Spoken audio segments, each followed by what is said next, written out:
Hello and welcome to another episode of the Great Canadian Hockey Podcast. We got episode 10 here. We're finally in the double digits. Feeling really good about that. Double digits are pretty damn sweet if you ask me. I think first thing I should do is I should probably it'd be polite to ask Aidan how he's doing, but I want to talk about myself a little bit. My ego's up. I'm feeling good. I just came back from Tofino, BC. Enjoying myself, enjoying my days off where they come. I got to celebrate my friend Cole's birthday, had a great time, took some good beach pics because a good friend once told me that, none of us get enough pictures of ourselves. When we're older, we're going to wish there were more pictures. So when you got a backdrop like that, you take full advantage of it and you go dance your heart out, have a good time on that beach and make sure someone who's half decent with a camera is taking those pictures. So yeah, I'm feeling good. Lots of good friends doing fun things, eating lots of great food. Finally tried Anton's Pasta Bar, one of the best spots in Vancouver that I know of now. I paid $25 and I had two massive meals. Chicken cacciatore penne absolutely slapped. And when they ask you if you want the free bread on the way out the door, just take it. Just take it. Take the free bread. So you said two massive meals from Anton's, which means you didn't sit there, crush the plate, and earn the little pen they give you if you eat the whole thing in one sitting. No, this one was my first Anton's experience was takeout because one of the friends was having a rough day, didn't want to go out in public, but we still wanted to get some good food. So, but I saw the atmosphere in there, just bartenders slamming out cocktails, pure Italian vibe that I'm not used to and I would love to immerse myself in. And you can bet that I will be going back in there, having a couple cocktails, enjoying some pasta off the menu, maybe an appy or two. Make sure there's a good crew of people though, because those are some big plates, man. I was gonna say, yeah, you can't have an appy there, man. That there's too much pasta to even think about eating anything else. The one time I've actually gone and sat down, it was me and a group of people, and that group of people included one of my best friends, who's about a 5'4", maybe 125-pound female. She's on the smaller side. And of that whole group we were with, her and I were the two people that crushed the big plate of pasta. I've never been more impressed with a person in my life than I was with her that day. So yeah, shout out. If you're listening to this, you know who you are. But yeah, if you've never been to Anton's, it's worth a go. On the Burnaby side of Hastings in Vancouver. And yeah, James is right. If you're smart, it's two big meals. If you want to challenge yourself and have a rite of passage that'll make you regret the whole drive home, you can sit there and try and crush the whole plate. They'll give you a free pen. It's like you ate the whole thing pen, and I think I still have mine somewhere. Well, Aiden, I'm thinking the pen should give you a pass into like a lounge room where you can just vegetate on a couch for an hour and watch some sports and let the food coma slowly just process. So then you can at least comfortably drive home. So I think that pen should really be like a pass, like a secret pass to a room. Yeah, the restaurant's not big enough for that. And that's the other thing too. We're recommending this place. If you go on the wrong night, man, you're sitting outside in a line, you're waiting for it. It's a popular spot, but it is worth the wait if you like Italian food. I got to say that. Anyways, we're here to talk about hockey, not about food. We can do a food episode. I still got to ask how you're doing. What kind of host am I? If I don't ask how my co-host is doing, what's new with you? It's I saw your Tofino pictures and it looked awesome, and I was jealous because I'm in the opposite of Tofino, BC. Obviously here it's cold. It snowed again today. It's been kind of slow. My team's been on the road. I haven't been on the road with them. Grand Prairie's a solid 6 hours away, so I didn't really feel like that bus ride. So stayed back, worked the game from home, but we're back home tomorrow. Looking forward to it. I guess today, by the time people are listening, by the time this podcast is out, Drumheller's in town, so Blackfolds will have their last home game in January, and that's my element. It's my favorite place to be. Love to hear it. And I wouldn't have really been all that excited to go to Grand Prairie either. No offense to anyone from Grand Prairie, but from what I've heard from my dad, who worked up there quite a bit, it's one of the least desirable places on the planet. So GP can not be the GP, and in the second GP I mean the game plan. So the Grand Prairie cannot be the game plan. Yeah, they got what was it, 4-game trip? I think it ended up being 6 with a possible 8 points. So good for them. Got 2 points in Grand Prairie. So as much as I got some pictures from the boys on the bus. It was a good light show on the way back. They got the Northern Lights experience on the way back from Grand Prairie. So, as you say, maybe not the most illustrious city in the world, but if I was on that trip, I've never seen Northern Lights before. That would have been a first for me. I actually saw them from Port Alberni on Vancouver Island in the summer. I saw this weird thing online saying you're going to be able to see them. And actually our producer who's on the line, Gareth Baird, was sitting on the dock at my grandparents' place with me on Sprout Lake. Beautiful place. Yeah, and you could just see like a little bit of yellowy green coloration looking like just kind of light fractals over the mountains. It was very, very cool. But yeah, I mean, without further ado, let's kick things off to some hockey. I know we've had quite a few little transactions in the last little bit. I know the first one we want to talk about is Detroit Red Wings goaltender Alex Nedeljkovic thrown on waivers. What do you have to say about that, Aidan? I thought that was a bit of an odd one. I've seen he's had a couple rough games this year, but I don't know. The guy seemed like a structurally sound goalie. Like I just wonder if he just needs a little bit of a kick. Yeah, well, I mean, it's Monday night that we're recording this, and I had kind of prepared this for Sunday night. Like I did all the prep for the podcast on Sunday during the day. And so our note that says Alex Nedeljkovic is on waivers is no longer valid. Alex Nedeljkovic has cleared waivers, which actually kind of surprised me, James. Like he's on a $3 million ticket only till the end of the season. And, like you look at a team, even like Vancouver, Thatcher Demko's out hurt, a team like LA, whose goaltending has been a massive question mark all year. I know so many teams are up to the cap, but $3 million only until the end of the season really isn't that much of a commitment. It's not too hard to clear that space. And for a goaltender that's had struggles in Detroit, but came from a Carolina Hurricanes team where he was not only a Calder, but a Vezina candidate in the shortened season he played there, I was a little bit surprised that he went all the way through. But then again, if a team really wants him, he is an unrestricted free agent this summer. I agree. At that $3 million ticket, I thought maybe someone's going to take a flyer on him. Maybe someone with a little bit of cap room, goaltender on LTIR, goaltender they're not happy with. Explore some options, right? But, I guarantee there were a few teams that were a little bit interested, but just didn't really feel like committing financially at this point. We're at the halfway point of the season, which we'll talk about a little bit more later in the episode. But I don't know. Some teams wait and see. Some teams like to wait and see till the deadline and frisk things up 3/4 way through the season. So I'm not going to rule out him being moved this year, but I might be willing to rule out him being part of the Yzer plan with the Ville Husso in the crease and then Sebastian Cossa in the pipeline. So, yeah, I when they signed Ville Husso, I kind of figured, especially after the first season Alex Nedeljkovic had, that was the writing on the wall that Nedeljkovic was going to at least be moved to 1B status, if not backup status, and that's kind of come to fruition this season. I really liked Ville Husso in St. Louis. I thought he was by far the better goalie there last year. And so the Detroit Red Wings got one of the best goalies on the market, I thought. So, the flexibility to be able to not rely on a Nedeljkovic that had, really at the end of the day, it was one season with the Carolina Hurricanes that he showed starter level play, but that one season was a shortened COVID season that he split the crease. He only played 23 games. So we're talking about a goalie that took the lead by storm in a shortened season that he didn't play all of. So Nedeljkovic is still very much an unproven commodity. And, I don't think it's a coincidence that the Carolina Hurricanes were so willing to move on from him after that season. I think they knew whatever they were going to have to pay him was more than they thought he was valued at. And at the end of the day, you got to commend them for the foresight, I guess. So next up on our list, we have a forward getting an extension. One of two forwards who just got a contract. Pavel Zacha. Pavel Zacha signs a 4-year ticket in Boston.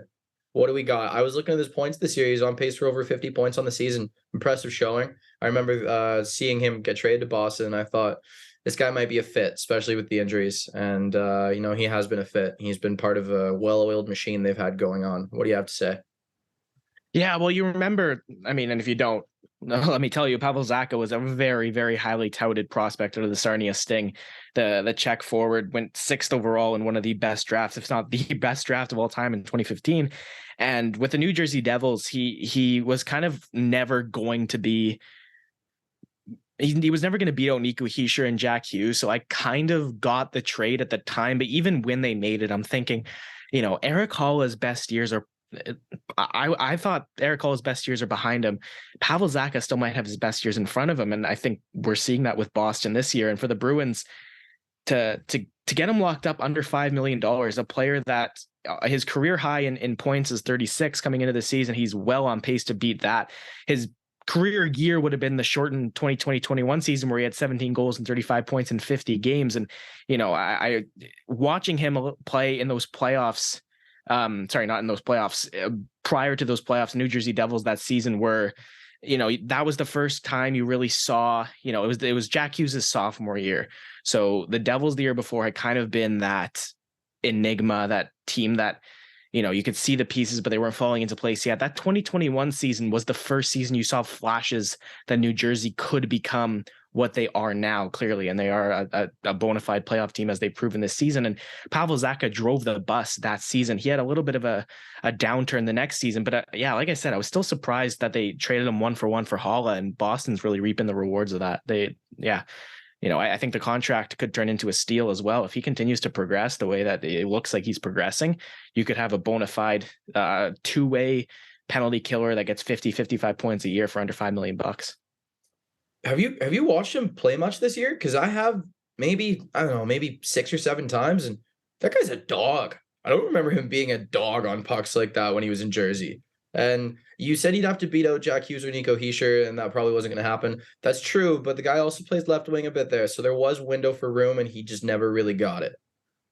No, yeah, and Jim Montgomery this season with Boston has, he's brought out the best in these players, right? And at the end of the day, Hall. Yeah, no kidding. Well, and we've talked about the Bruins enough, I think, on this podcast, enough just being how unbelievably solid they've been in pretty much every facet of the game this season. Like, we talked about Hampus Lindholm a lot at the beginning of the year, and the fact that they're getting this production with Jake DeBrusk, who unfortunately had the injury that has stagnated a career year. It's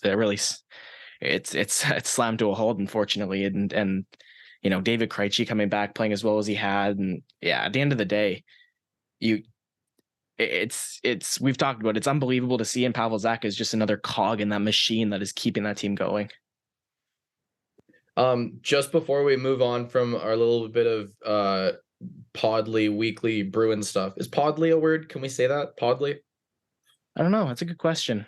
I think we're if it's not, even if it's not a word, we can just keep saying it. Yeah. Podly is my thing now. That's mine. I'm kind of want to trademark it. Okay, I'll leave it to you. So I actually made a trade in my fantasy league because I am stuck in third. I am a fair decent amount of room behind the guys in first and second, and I used to be the GOAT in this fantasy league, and now I traded myself into a pretzel, and I just have a bunch of underperforming guys that just aren't it. But I made a quick little trade to shake things up, and I traded Tom Wilson, freshly activated off IR, usually a very strong player in fantasy because he fills all the categories. I don't play boring fantasy. I want hits. I want penalties. I want shots. I want everything. So he's a dog in my league.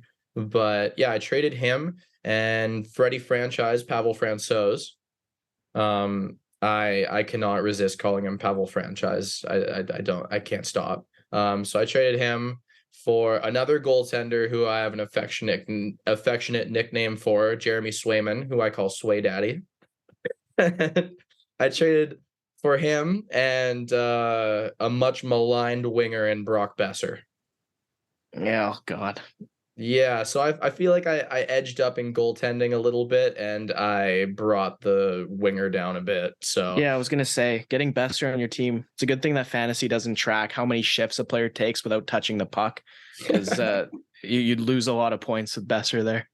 But first day with Swayman, first game, shutout, bang. So I'll take that. I will take that and run with it. But that was our quick little sidebar because I wanted to talk about fantasy. And so we got one more extension. Matt Boldy, inked long term, 7x7, $49 million.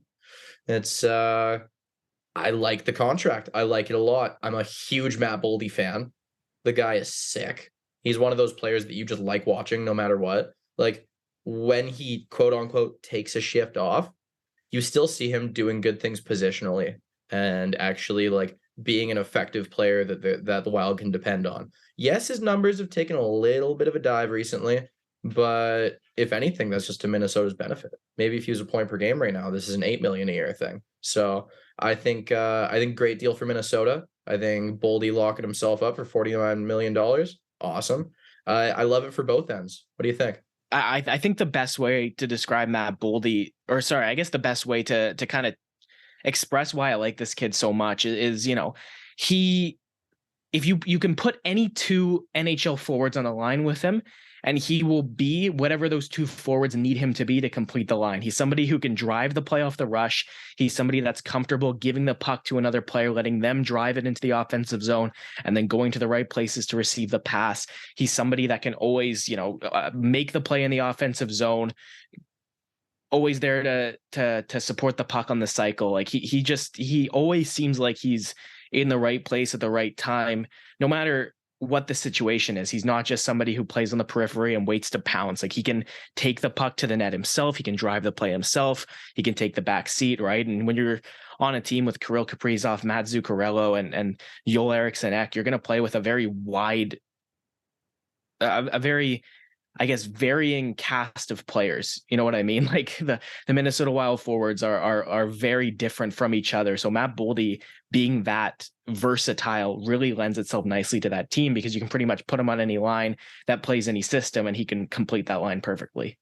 Completely agree. He's the ultimate talented utility player for me. I think he's going to be a borderline star in this league going forward. I say borderline not as an insult, but as a compliment, because not everyone is going to be a number one or two player on a team.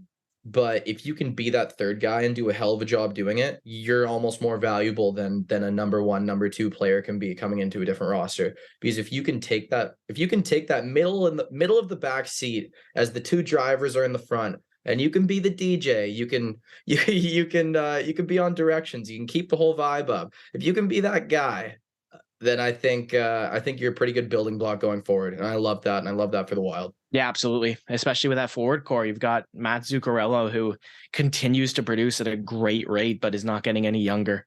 Right. So it's good to see this team get youth like Boldy stepping up and ready to fill those spots. Definitely. And next on our list, we want to talk a little bit about Eli Tolvanen. He is very talented hockey player. Very highly touted. At one point, I think I picked him to be rookie of the year 2 years in a row. That didn't work out. Never trust my rookie of the year picks. I don't think they've ever worked out, other than when I picked Kirill. That was the only time. I never managed to get rookie of the year. I honestly think I might have even got Kale wrong. Yeah, I was gonna say you had said you picked Kirill, right, rookie of the year. I remember that year that he was a rookie. Whenever I run hockey pools, I always mandate that everybody has to put one rookie on their roster. To me, that's a very good way of fleshing out who's actually paying attention and who knows what's up. Because if you don't get one of the top three rookies available, then you actually really need to know your stuff in order to pick somebody correctly. So it's a kind of way that I, subtly will give an advantage to the people paying attention. And I remember the year that Kaprizov was a rookie, I took him. And I'll never forget, one guy that was doing the hockey pool with me looked at me and he was like, "Who?" And I was like, "Just wait." And then sure enough, there you go. Kaprizov wins the Calder that year and is now one of the best players in the NHL. Yeah, and it's kind of it's funny that you're saying your Calder. I'm usually pretty solid with the Calder picks. I've got on my betting app, I've got the futures Matty Beniers bet that I'm just letting cook. I'm just letting it sit there and letting the cash out build up until he's going to win the Calder, and I'm going to get my whatever $45 return on my $3 bet or something. So as we've gotten more and more comfortable on this podcast, we have more and more sidebars because we're just enjoying the banter more and more and enjoying the sports talk more and more. So I will apologize, but also promise listeners that this isn't going to stop. This is going to continue building, and our sidebars are going to get further and further off and stretching off into their own little timelines. And it's going to make it more fun. But if we stop making sense, it's okay. It's going to happen. Like, it's going to get there. But on the Eli Tolvanen thing, Aidan, I'll give you the floor to talk about him after. But yeah, claimed on waivers by the Seattle Kraken. contributing in their lineup, but it's not really just him being claimed and playing well that I want to talk about the most. It's Nashville Predators GM David Poyle's comments, because I find usually GMs are pretty quiet on the matter when, say, they trade away a guy for almost nothing, or they send a guy down through waivers and he starts killing it on another team. David Poyle addressed the comments, or addressed the move with some comments, and I really loved what he said. He starts off with, it was a decision we felt like we had to make because we have players playing in the role he needs further up our depth chart, and we wanted to keep giving those guys the floor, basically. By the way, I'm paraphrasing on this. I don't know his quote word for word. I'm never going to know a long quote word for word. But yeah, he more or less went off on that for a bit and said it was a decision they had to make. They had to decide between a couple players. I looked at a couple players. I probably still would have kept Tolvanen over them, but I'm not the general manager and I never will be. So that says a lot. But then he went on to say they are able to use him in a way that we never would have been able to, not even if we had the room, but because of their system. With their system, they're able to let him maximize his potential in a smaller amount of minutes. That's not something that really would have been possible over here. And then he went on to wish Tolvanen the best and wish the Kraken the best, and hope his development moves forward. And I just love those comments. Seeing that was like, oh, this is an excellent little piece of news. This is great. This is just good sportsmanship. People wishing each other the best going forward. I have no idea what Tolvanen thinks of the Predators. He might not like them as much as they like him, but it was pretty cool. Yeah, I don't want to go on another tangent here. I do want to talk about Eli Tolvanen, but it's kind of funny that Poyle would have said that, because at the end of the day, if you look at the Seattle Kraken roster this season and the way those players are producing, it's not just Tolvanen that's benefiting. It is a lot of players on that team. Obviously, we talked already about Matty Beniers.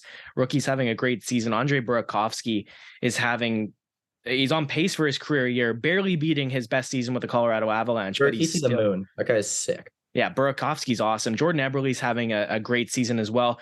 The Jared McCann's got 22 goals in 40 games, but the biggest surprise is probably on the back end. As much as Daniel Sprong's 30-goal pace is can't be understated, you've got Vince Dunn on the back end, somebody who looked like a great defenseman for St. Louis, but never too much of an offensive producer. He's got a 60-point pace going this season.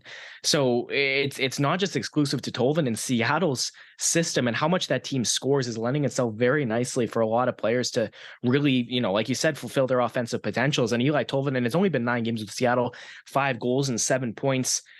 You could always see this with him, right? Like he was, I remember him playing at the men's Olympics in 2018. He was absolutely sensational in that tournament. He was Finland's best player by far and bar none. 9 points in 5 games for Finland in that tournament. And I remember watching him in that tournament and being like terrified that he was going to have to he was going to play in that World Juniors in Vancouver, and he was going to, I thought he was going to light that tournament up completely. I thought he was going to win MVP by a landslide. Finland ended up winning. Tolvanen didn't score a goal in that tournament. So that was kind of the like, okay, maybe this player isn't what I thought he was. And he's been so polarizing to me since then, because it's been, it's literally, that's been his career trajectory. It's been the flashes of brilliance, the flashes of, oh my God, this guy could pop 40 in the league just standing in that spot and taking one-timers.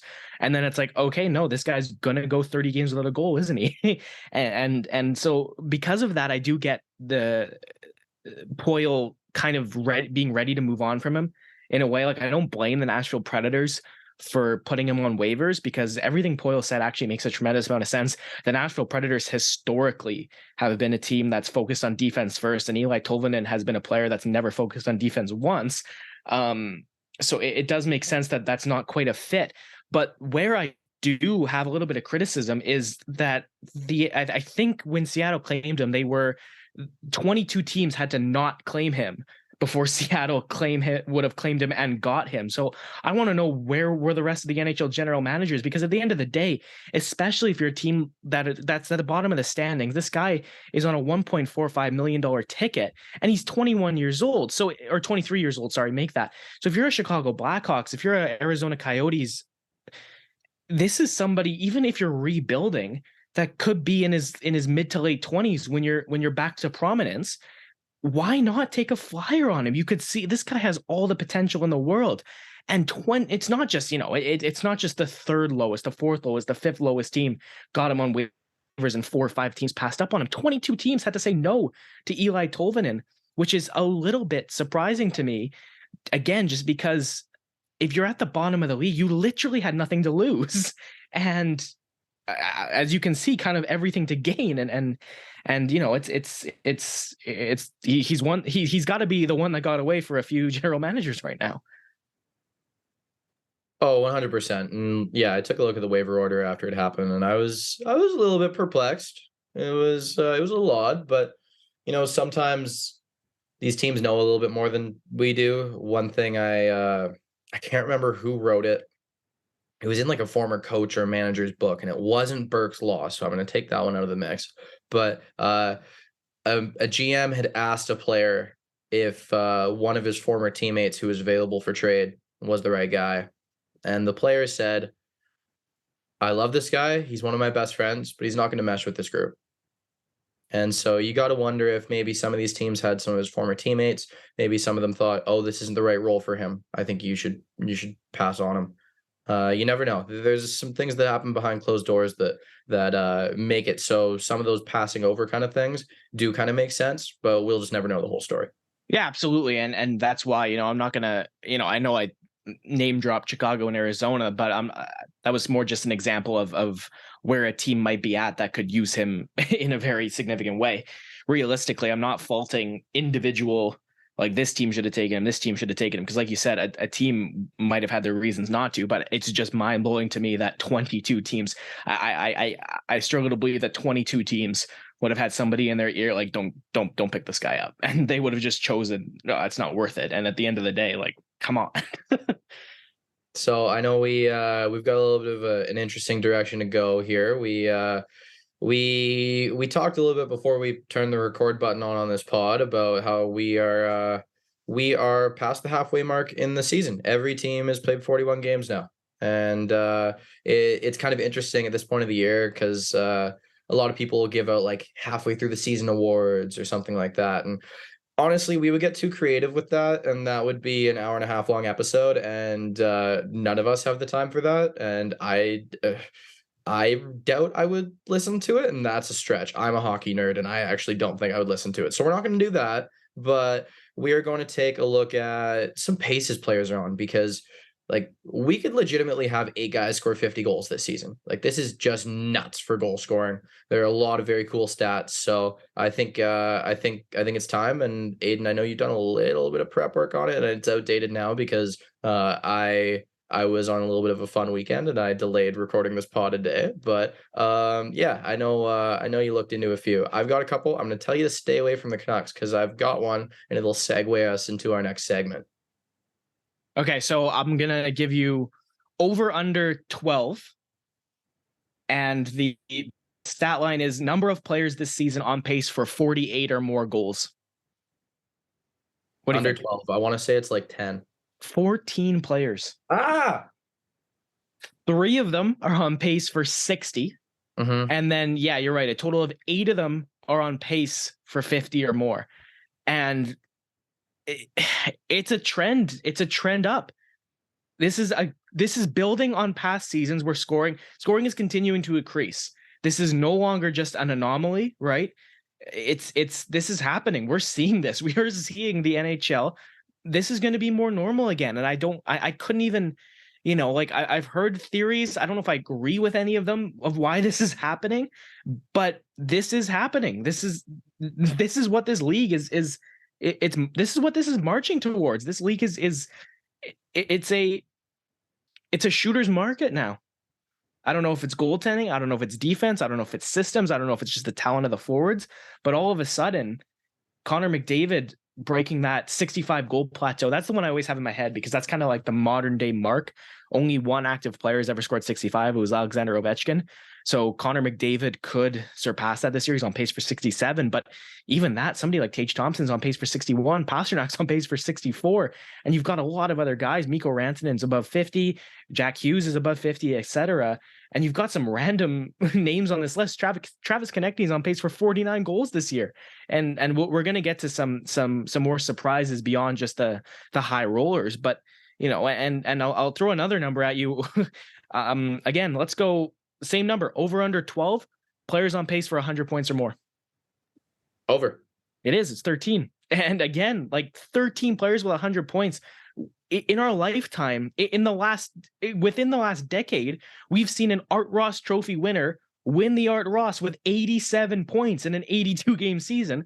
And we're sitting here this year with 13 players on pace for 100 points or more. That doesn't mean 13 players are going to hit 100 points, obviously, but we're at the halfway point of the season. This isn't like we're 20 games in talking about these ridiculous paces. We're more than 50% of the way down the season, and these paces are still standing. It's crazy, and I love it.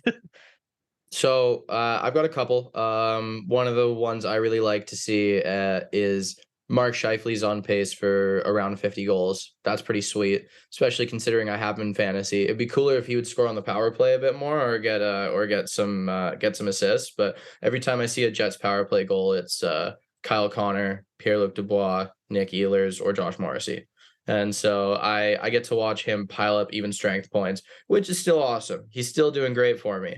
But it would be nice if he got it on some special teams. So I know Mark Scheifele's a hockey nerd, so maybe there's a chance he's one of our 100-ish listeners. And so maybe he's listening, and maybe he'll start chipping in more on the power play. Maybe. You never know. Can't rule it out. but before I go into this one player, Aidan, did you have any more paces or anything? Because this is going to go into another segment. Yeah, I mean, I did want to highlight one thing. I want you to tell me how many defensemen you think are on pace for 90 or more points this year. And then I want to see if you can name which three they would be, which really I want to see if you can name the top three defensive scorers, because all three of them are on pace for 90 or more points. One of them is Erik Karlsson. He's on pace for 103. He's in first. Yeah. Cale Makar is not in there. Nope. Should be, but he's not. Stupid injuries. Another is Josh Morrissey. Yes, he's in third, currently on pace for 90 points if he plays 82 games. Rick Bonus, man. Rick Bonus.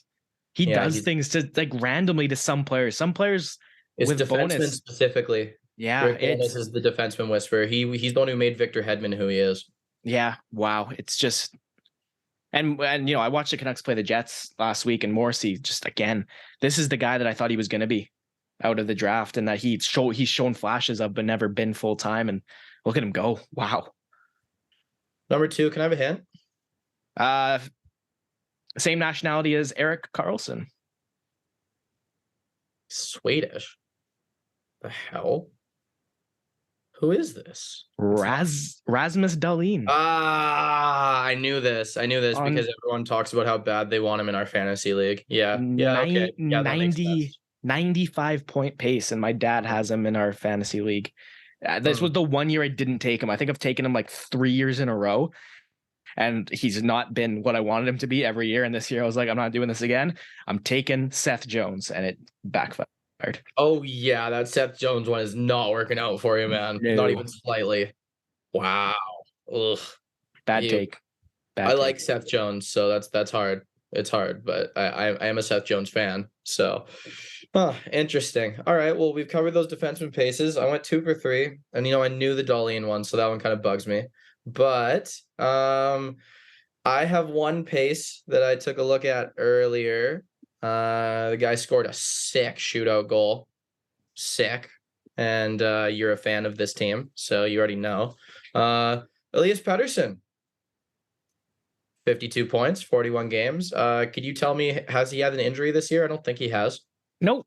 It's things you love to see. Healthy. Yeah. He's on pace for 104 points. That's awesome. That is crazy. And that is one of a few silver linings. The other two being the emergence of Andrei Kuzmenko, and number 3 being Horvat's crazy production, probably getting them a better return when he is ultimately traded.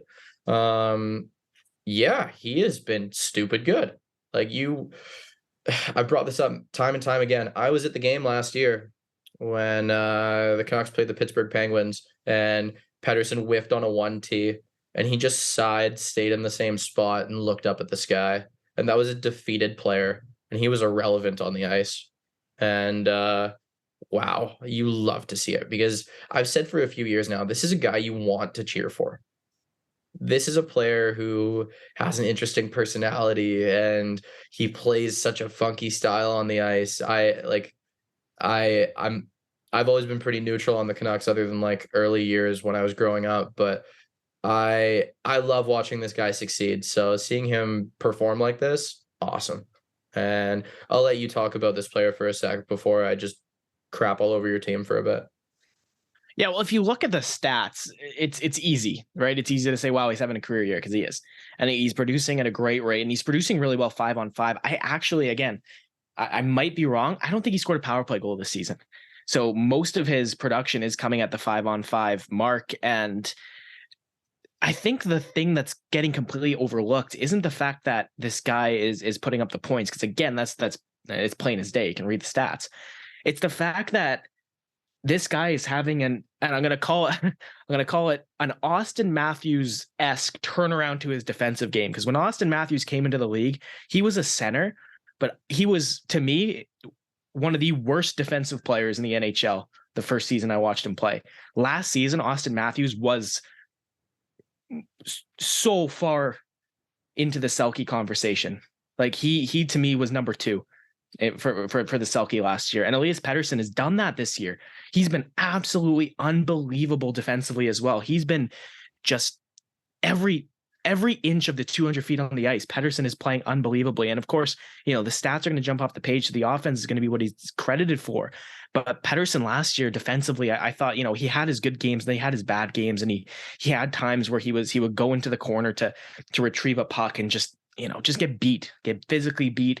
He wasn't using he wasn't smart with the puck when he was in his own zone at times. But this season, he's been absolutely remarkable on both sides of the puck. And yeah, like I said, offense is easy. It's easy to see. It's easy to credit him with. But I think defense has been just as, if not more, impressive from him. Okay, I'm gonna ask you a quick question before we go into a little bit of Canucks talk, and it just popped into my mind.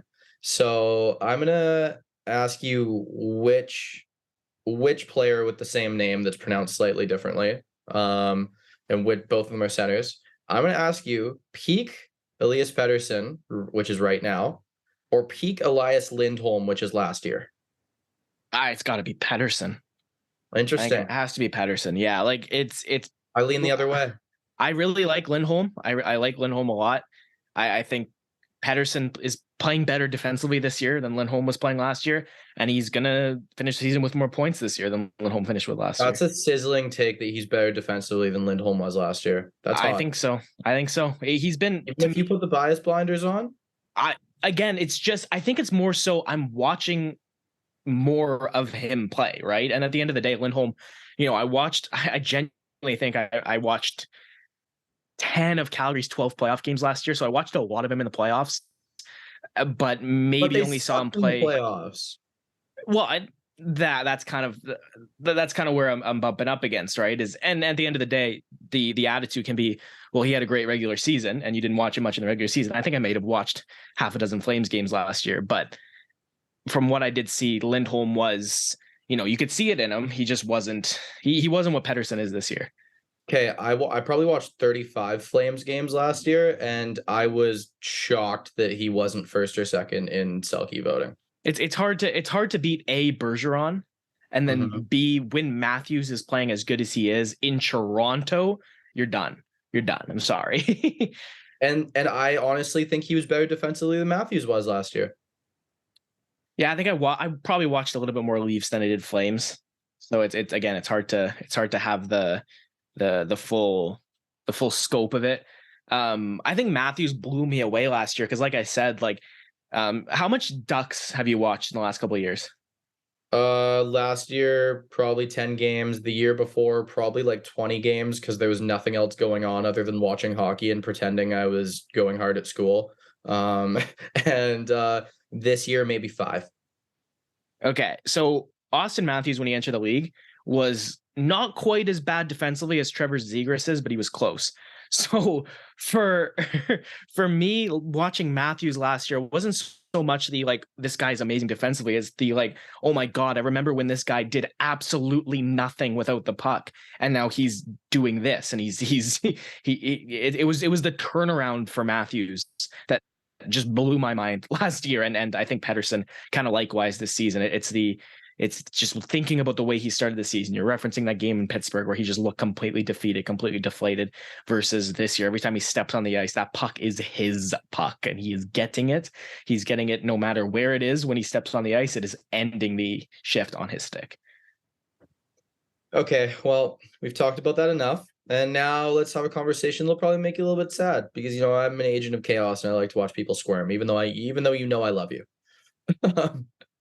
So the hockey app that I use, sports app that I use is The Score. I will die on the sword that it is the best sports app going. Anyone still using TSN is a dinosaur or stuck in the past. I admire TSN. They're an excellent outlet when reporting on and broadcasting interesting things. But The Score is just the best digital app you can have on a phone. That's just where I stand. And one of the major articles on there, it's on the top of their lineup, so it's getting a lot of clicks. It was written by a journalist named Kayla Douglas, and the headline is "Rutherford Candid on State of Canucks." And then it says part of the quote, but I won't spoil the quote. So basically, a little precursor is he's disappointed with his own job. He thinks he's done a bad job. And then the quote is from Trader Jim, or not so Trader Jim, because he barely trades here. When I came here, I knew it was going to be a big challenge. And I thought, we're going to have to do minor surgery. Have I changed my position? Yeah. We have to do major surgery. Well, and major surgery is like, don't get me wrong, that is 100% true. But I think the thing I just keep bumping up against, James, is this. Okay, so off the top of your head, most random Stanley Cup champion. I started the first Stanley Cup I remember watching is 2009. So that's my benchmark, 2009. Since 2009, who's the most random Stanley Cup champion off the top of your head? St. Louis Blues. Okay, the St. Louis Blues are the only team to win a cup since 2009 that didn't have a first or a second overall pick on their roster when they won the Stanley Cup. You need to bottom out and rebuild unless you have a fluke second half of the season and miracle playoff run that the St. Louis Blues did in 2019. You have to Wait. Sorry to interrupt your take. I hope you don't lose your train of thought, but I won't call it a fluke. All those players played out of their minds at the right time. I won't call that a fluke. I'll call that right place, right time, right talent, right drive. I agree with you, but being dead last in the let's call it a miracle then, because they were the dead last was the fluke. I'm saying dead last to Stanley Cup champion is that's okay. What I'm saying. Okay. Yeah, you can have that. Okay. I had to change your wording. Okay, but that's what I'm saying. You're right. That cast of Blues players winning the cup, I'm not going to call it a fluke. I'm saying that season where they are literally, it's not even just their dead last 5 games in. They're dead last at Christmas and then they win the Stanley Cup. So that is the outlier. Pittsburgh, Chicago, LA, Pittsburgh again, Washington, Tampa Bay, Colorado. All of those teams had at least one, if not more, first and or second overall picks on their roster. And if you look at the guys driving the bus, who is it? On Pittsburgh, it's Crosby Malkin, first overall, second overall. The first time it's Jordan Staal, who's another top 3 pick. You have the Tampa Bay Lightning, Victor Hedman, second overall pick. Steven Stamkos, first overall pick. Chicago winning cups. Taves was a third, but Patrick Kane was a first. LA Kings, Drew Doughty, second overall pick. Washington Capitals, Nicholas Backstrom's a third. Alex Ovechkin's a first. Colorado MacKinnon, first. Landeskog, second. Eric Johnson, first. Okay. So to Ryan Murray, second. Sure. You're right. That's a good one. So to me, looking at that, it is, 2009 to now, you are not going to be like the one team that didn't. You're just not. That's not going to happen. You have to bottom out, build your superstars from the draft, and then build your way up. And if the Vancouver Canucks are going to continue to flat out refuse to have a full tear down rebuild, they will never have any sort of actual meaningful success, period. This would have been the year to bottom out because you have a Vancouver kid at the top of the draft. But regardless of that, you have 5 amazing forwards at the top of this draft. I haven't watched too much of the 2024 top prospects, but from what I have seen, nobody in 2024 is in this year's top 5. Not one. So if now you realize you have to rebuild, you just let this draft pass you by. You're going to be bad for a mediocre draft next year.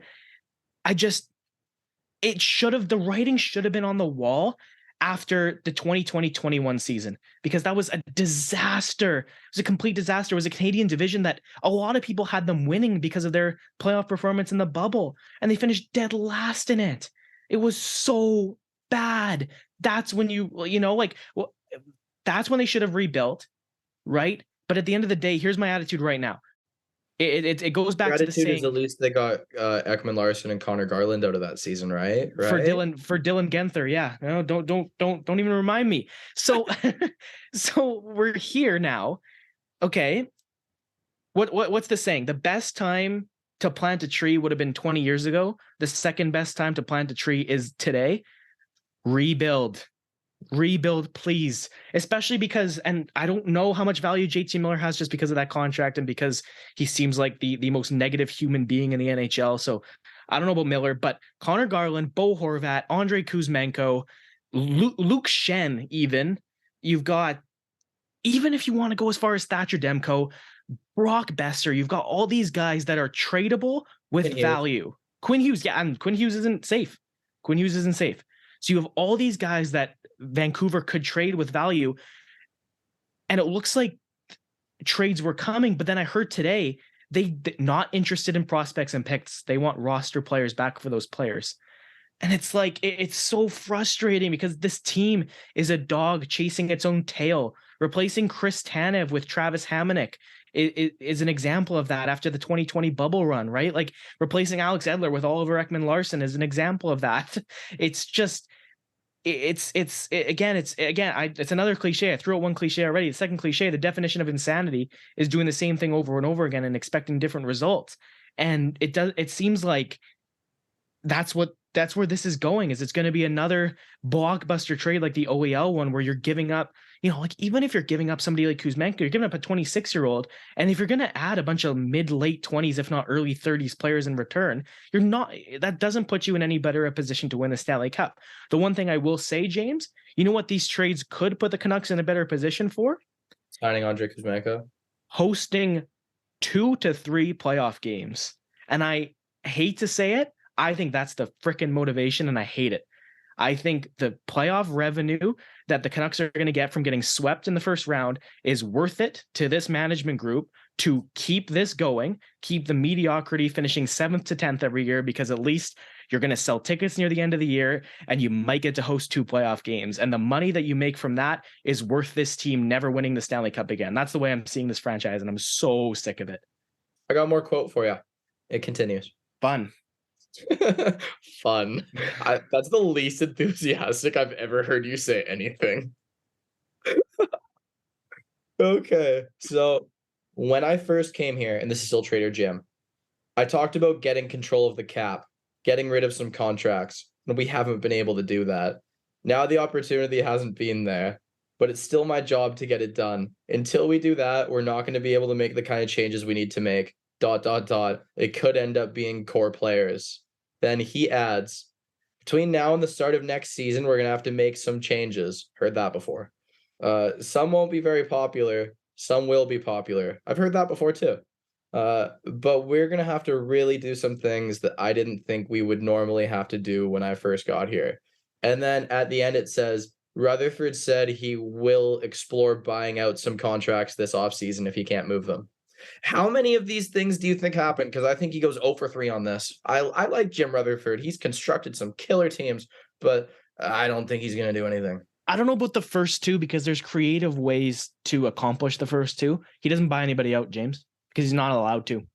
He will not be allowed to buy anybody out.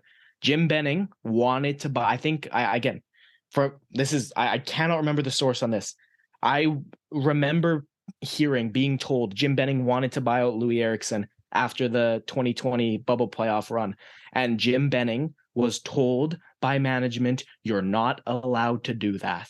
So again, Benning made a lot of mistakes. At the end of the day, if he was being told in the process of doing his job, you're not allowed to do that, I have exponentially more sympathy for Jim Benning and the job he did in Vancouver. If he was consistently, again, that's the only time I heard about it explicitly, but you can't tell me that's the only time it happened, right? Jim Rutherford, you talked about him. He built some amazing teams, was a Stanley Cup champion in Pittsburgh. Jim Benning was a Stanley Cup champion with the Boston Bruins. He helped that Boston Bruins team. He largely helped shape them into what they are today.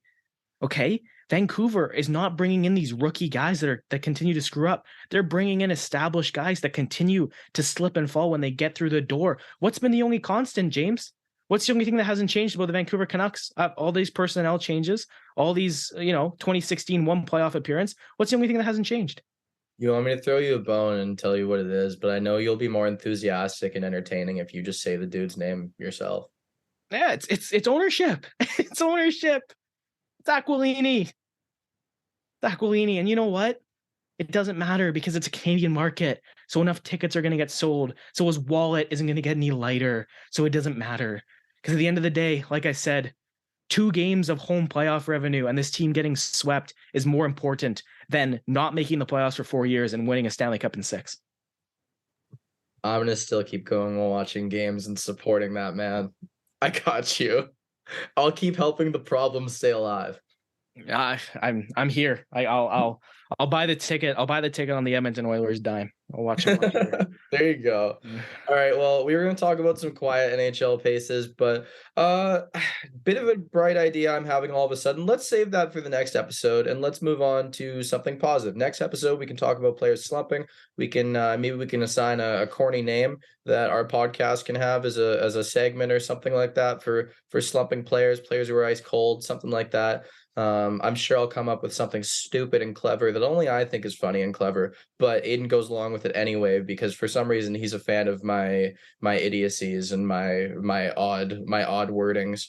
But yeah, so we'll save the quiet NHL paces for next pod.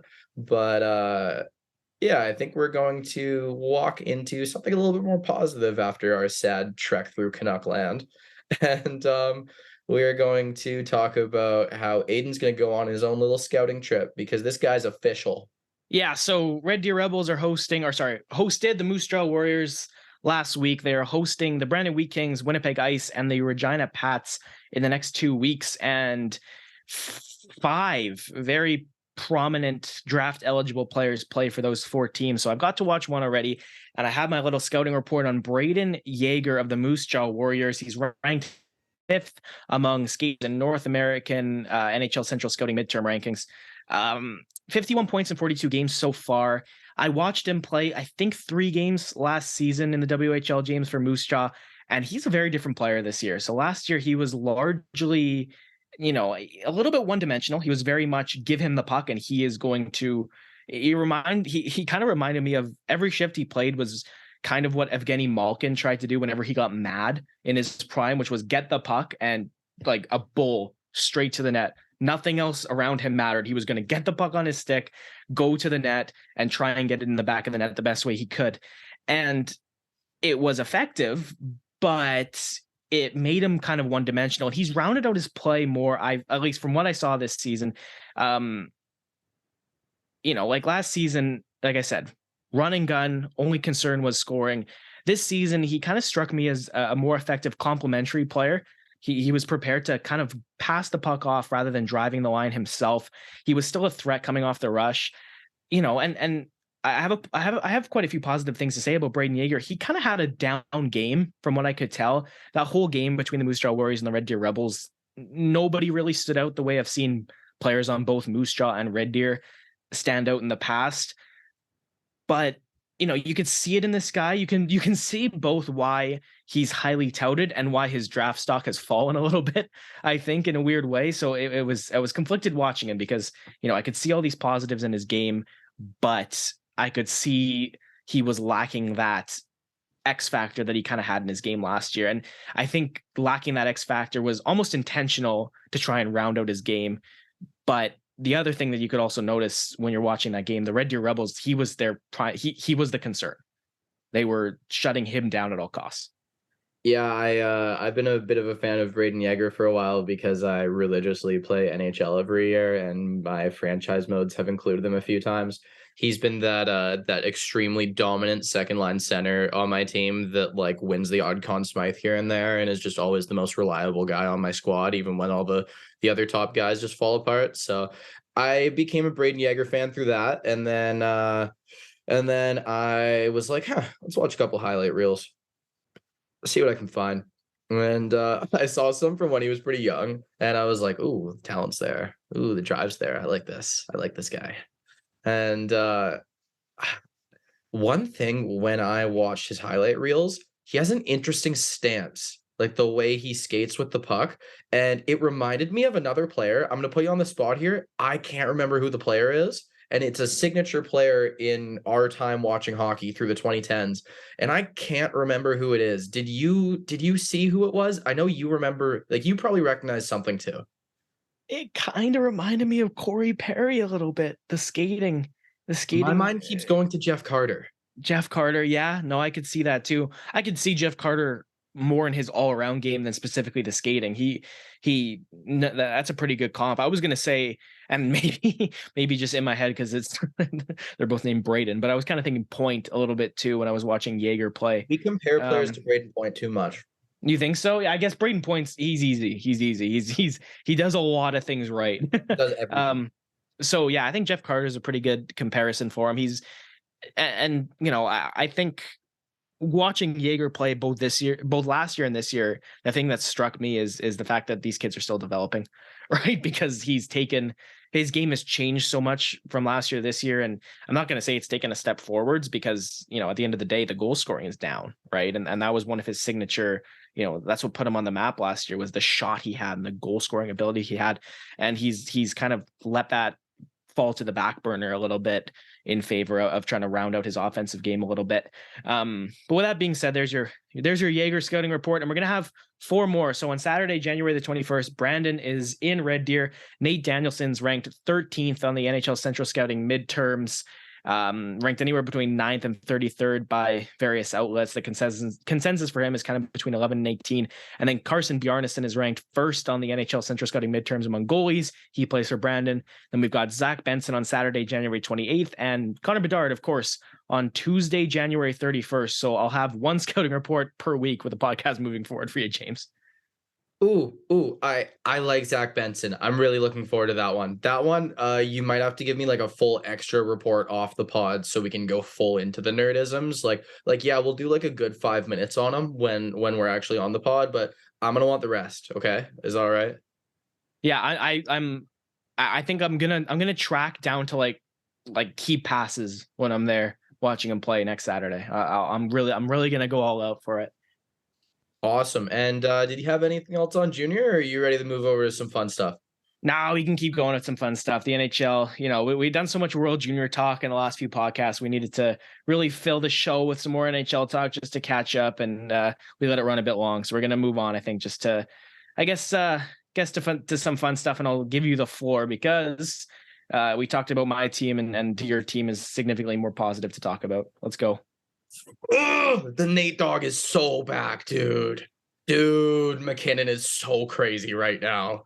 Like, oh my God. Did you watch that one where he like skates up the wall, down the wall, and then Makar is just ripping in along the boards? And then he just MacKinnon's like, no, look, I already know where Kale is. It's fine. I already know where he's been the whole night. It is what it is. And then Makar just goes skating stupid fast. I believe he was tracked on the broadcast at 25 miles per hour. And that's not even top speed for him. Like the guy's a nutcase. But yeah, and then Kale just goes in, little backhand, forehand, little shoulder pump fake. He's so crazy with those pump fakes. his just like little drop of the shoulder, it just breaks everyone, puts them in there. It's like when they're playing Chell and they get the leg, and then all of a sudden you just got scored on. Sorry, see you later. Yeah, so MacKinnon's just been nuts. There was that one highlight against the Red Wings, picks it off the defenseman. I can't recall who. I wasn't focusing on that part. Picks it off the defenseman, goes down the ice, skating at just a ridiculous pace, and he skates so angrily. Like the ice is taking such a beating. I've never seen another player skate like that, but like that's how he gets his speed. And keep doing it. Keep scarring the ice. I don't care how many cleanings you do. That ice is toast, dude. Like if there's bad ice in the NHL, it's his fault. He did it. But yeah, and then just goes top right, easy money. He has that one signature little snapshot over the top right that he always does. Ugh, just disgusting. I was just looking. He's got 8 points in his last 3 games, highlighted by 4 points against the Red Wings. The guy's just on fire, and he plays so hard and he's so angry. And the Avs have had a lot of playoff games, so who knows, he might never play a full season. He might never play a full 82, but damn, is he ever dominant in the 60 to 75 games he's going to play. Just it has been so awesome being an Avs fan this past 5 years, just getting to watch that. Yes, it was frustrating during the second round knockout over and over and over again. That really hurt. That was a heartbreak soup. I've been dumped from long-term relationships that's hurt me less than those second round knockouts. But damn, dude, is Nathan MacKinnon ever good? Like he is the Nate Dawg. That's who he is. I worship the ground that man walks on. It has been so fun watching his career go from rookie of the year, really strong, mid-60s rookie season. I believe it was 63 points. It might have been 65, but I believe it was 63 points in his rookie year. And then he just, the team struggled, has a hard time moving through. And then when he broke through, oh man, I still think he was robbed of that Hart Trophy. I still think he should have got it over Taylor Hall.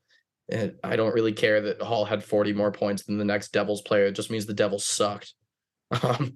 Yeah, he's just such a phenomenal hockey player. And I have a couple friends that are Avs fans as well.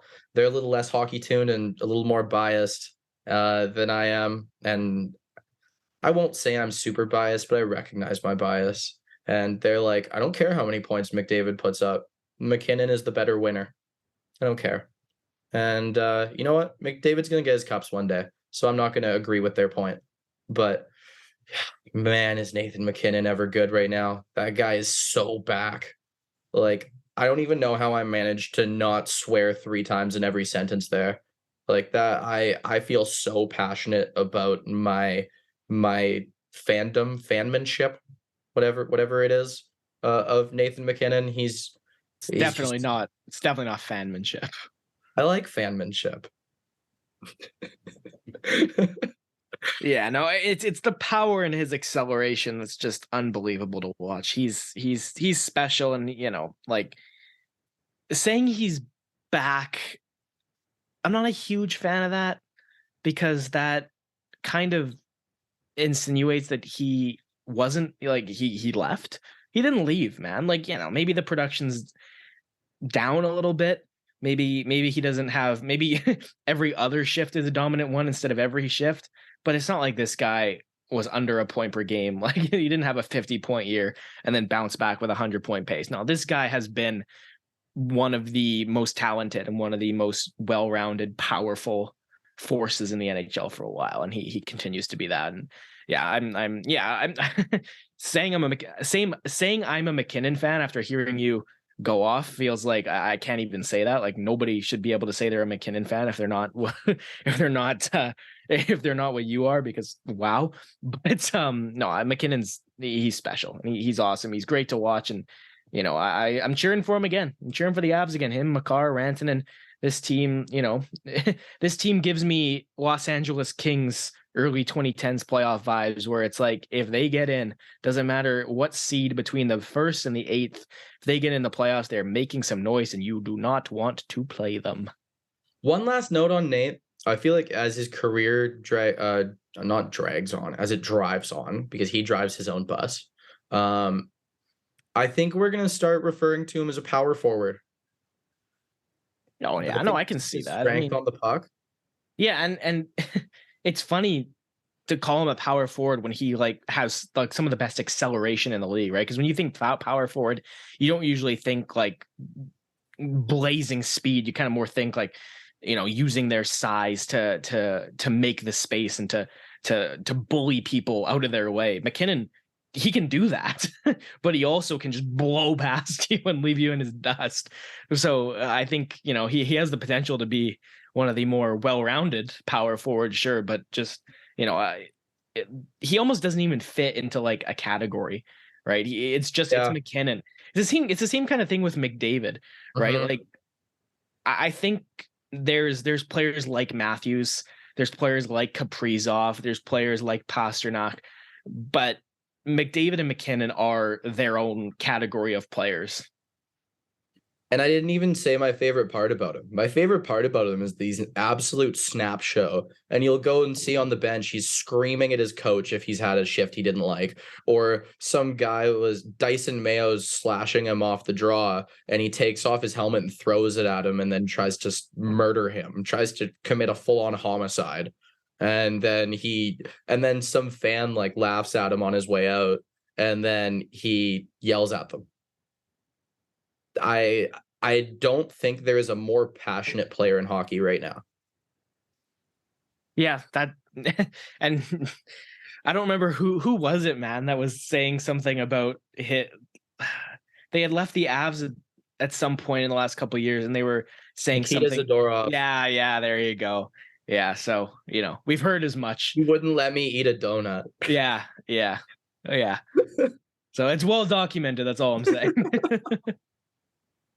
All right. Well, as I say every podcast, it wouldn't be the Great Canadian Hockey Podcast without a couple great games. And You're gonna stop saying that same sentence copy pasted eventually. I'm just waiting, and because we're gonna stop acknowledging it, and then you're gonna forget to say it like that, and then I'm gonna call you out on it. How are you challenging me?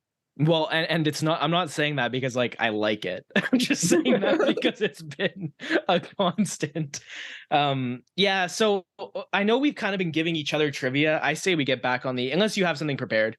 I say we kind of get back on the, this week I'll give you one, then next week you give me, and then vice versa again, instead of us throwing a bunch of crap at each other all the time, the whole podcast. So I've got 5 questions for you. Okay. Now, 3 of them are career trajectories, and 2 of them are something else. So the last 2, we've been going to Bulldogs practices. Me and the media crew going to Bulldogs practices. I've been there holding a mic and holding a question in front of their faces as they go out for practice, and they're little fun dumb ones. And 2 of them have sparked like serious debate on the bench with me. Like I was involved in like a pretty heated one a couple weeks ago. So I wanted your opinion on those. And then of course we can redirect viewers to the Black Folds Bulldogs YouTube page for the comprehensive breakdown on these questions after. But I'll start with the career trajectories if that suits you. Yeah, let's do it. Okay, easy, medium, hard, as per usual. So we'll start with this player. NHL career, 2012 to 2023. Now, asterisk, 2013 to 2023, because 12-13 was currently playing. Yeah. So 12-13 was a half season due to the lockout. It started in the calendar year 2013. So technically 2013 to 2023. Edmonton Oilers, Pittsburgh Penguins, Washington Capitals, Seattle Kraken. Justin Schultz. Bingo. Schultz. Didn't even have to finish. Okay. No, you went Oilers, Penguins, Capitals, and then I also very, very clearly remember in that lockout shortened season how dominant Justin Schultz was in the AHL, how he was just a nightmare for anyone else because the Oilers had the dream team playing in the AHL. So Justin Schultz was an easy one, especially because I've always been a massive fan of him. Back in the day, I had to make him in franchise mode. And I always got him, always without fail. And he was my Erik Karlsson out there. That guy was nuts. I think me and the Carolina Hurricanes won 4 straight Stanley Cups with my top D pair as a prime Alex Edler and superstar young Justin Schultz. I respect that. Anaheim Ducks pick, but he never played for them, so I didn't include it. Okay, next one. 2007 to 2023, currently playing. Ottawa Senators, Colorado Avalanche, St. Louis Blues, Calgary Flames, Philadelphia Flyers, Tampa Bay Lightning. Brian Elliott. Yeah, well done. I was going to say we transitioned from somebody that we were both a fan of, because I also have liked Justin Schultz. Not like I've liked his game. I've recognized the flaws in it. I'm not going to say that I've thought he was ever a Norris caliber defenseman. I liked what he brought. He was what he was. 1 year. That 1 year he was 5th in Norris voting. Yeah. And that year in Pittsburgh, he was their number 1 D-man. Letang was hurt, and him and Brian Dumoulin took the Pens to the Cup. I've never been a huge Brian Elliott fan. Even when he was on the Vezina ballot in St. Louis, I always kind of thought this guy's gonna be involved in a big trade or get a huge contract, and then you're gonna really see. Got a cool nickname. What was it? Moose. Yeah. Not to be confused with Mikko Rantanen, who is the Moose. Yeah. Okay, so you very easily batted away the first 2. This one's a bit of a tougher one. This one I think is really up your alley, though, so we'll see. Oh, and by the way, the reason I got the Brian Elliott one is we haven't really addressed this, but one of the reasons I have good memory is because my memory is I see my memories in pictures. Like I can see the memory. Yeah, there's a word. It's called a photographic memory. Yeah. Yeah. Some people can't see things visually. In my head, you said Ottawa Senators 2007, and I have Brian Elliott's 07-08 Ottawa Senators autographed rookie card. And so that was the first thing I saw. And then you name the next 2 teams. And I remember that Brian Elliott was traded for Craig Anderson. And then he very swiftly ended up in St. Louis. So that was like, you didn't need to mention anything else. So you're right that he was traded for Craig Anderson. He was traded from St. Louis to Calgary. Calgary gave St. Louis a couple draft picks. One of those draft picks turned into Jordan Kyrou. Story. Ouch. Okay, last one. 2004 to 2016. San Jose Sharks, Boston Bruins. Stop. You said 2004. So they played in the 03-04 season, or they played in the 05-06 season? Literally 1 game in the 03-04 season. Okay. San Jose, Boston, St. Louis, Buffalo, New York Islanders, Florida, Toronto. What the hell? Okay, so when you said when you started, my first thought was Ryan Clough, because I think he played a game or 2 in the 03-04 season. And then his real rookie season was 05-06. And then you mentioned every other team, and I went, okay, I'm gonna need you to name those teams again. San Jose Sharks, Boston Bruins, St. Louis Blues, Buffalo Sabres, New York Islanders, Florida Panthers, Toronto Maple Leafs. I kind of want to focus on the Panthers to Leafs at the end. So that's going to throw me off, isn't it? How many games did this person play for the Leafs? 60. And that was the 15-16 season. They were really, really bad. Ooh, okay. Yep. Okay. All right. Yep. Ooh, okay. I'm getting somewhere. It's wait. No, it's not Milan Mihalik, but he does match up with some of those teams. I don't think he ever played in Florida or Boston, so that's not possible. Milan Mihalik was an Ottawa Senators legend. There is no Ottawa. Damn right he was. Oh, I'm getting there. Come on. So 60 games in Toronto in 15-16. 2 of the teams I listed, he played less games for those teams than Toronto. Interesting. Was he in San Jose for a while? The one game he played in 03-04 was the only career game he played for the San Jose Sharks. Oh God. What team was he on in 05-06? Boston. So it was San Jose and then Boston 05-06, then to St. Louis, then to Buffalo, Islanders, Panthers, Leafs. Is this Sean Thornton? No. No, I have nothing. Brad Boyes. Ooh, okay. Yeah, I wouldn't have got that one. I was a Brad Boyes fan for a bit. Yeah. He was pretty sick on the Blues. 43 goals in 07-08. Yeah. My dad was a huge Brad Boyes fan. That's why that was in my head. Did he play with Andy McDonald? He did. And I believe Paul Correa at one point as well. Yeah. Pavel Demitra, Andy McDonald, Paul Correa, and Brad Boyes made up a pretty fun top six for an otherwise bad St. Louis Blues team. Yeah, I think Vancouver swept them one time with that core in the playoffs. Yeah, and the early Eric Johnson years. Yeah. All right, okay. That was a really fun one. You know what? I'm happy to take that L on that one. I'm okay with that. Yeah, I thought that would be up your alley. Okay, so two more things. This can be either something you give me a comprehensive answer on or a one word. All right. Number one, are boneless chicken wings just chicken nuggets? Yes. Okay. I was like adamantly arguing that they were not, because I was under the impression boneless wings were exactly what they sound like, which is a wing with the bone removed. And then so story here is where I'm sitting on the bench with the Bulldogs and like they're all getting distracted for practice because like five of us are here having this passionate argument with each other. Mm-hmm.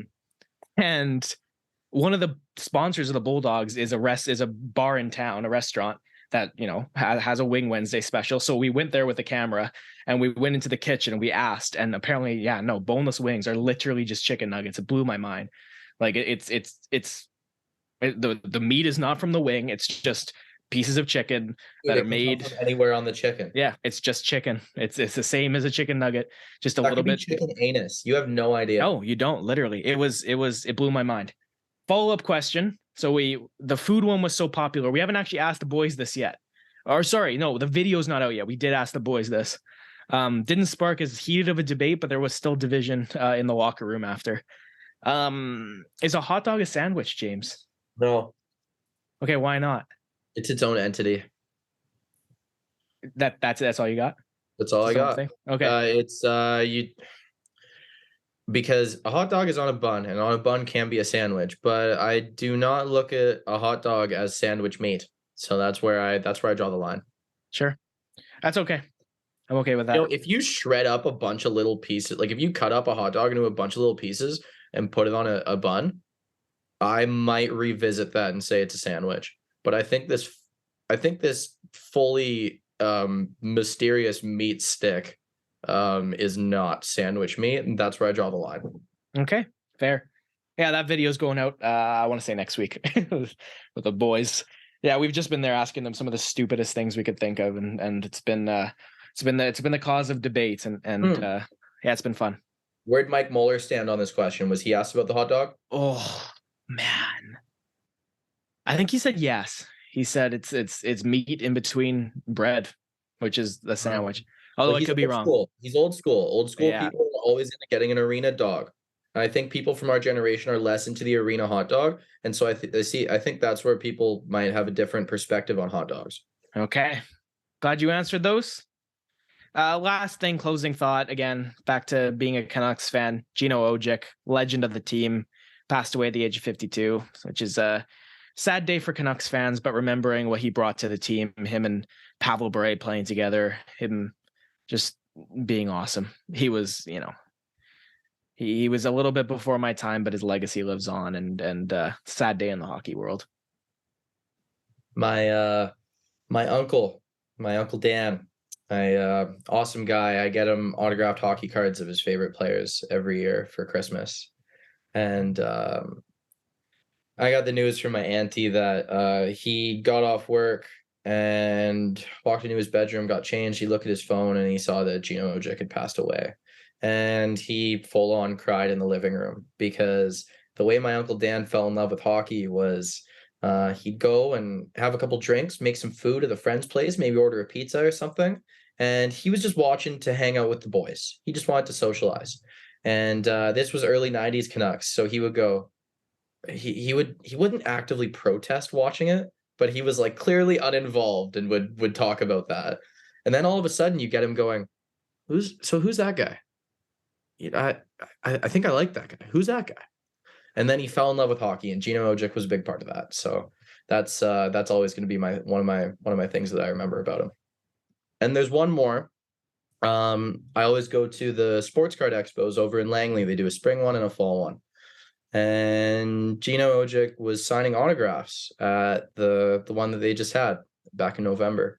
And, I was saying as we left, because I never go get the autographs. I'm always so focused on, I want to just go around and socialize with the people in the card community, wheel and deal a bit, have some laughs, make some trades, whatnot.